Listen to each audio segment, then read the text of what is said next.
हे, हमीद हजाम से बाल कटवाने गया। बाल कटवाने के बाद उसने हजाम का शुक्रिया अदा किया।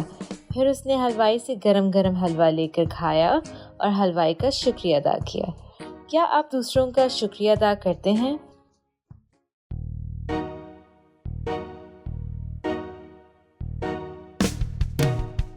हाजी की हवेली, उसके अंदर होस हजाम की दुकान, उसमें एक हमाम है हमाम हमाम, होस हलवाई।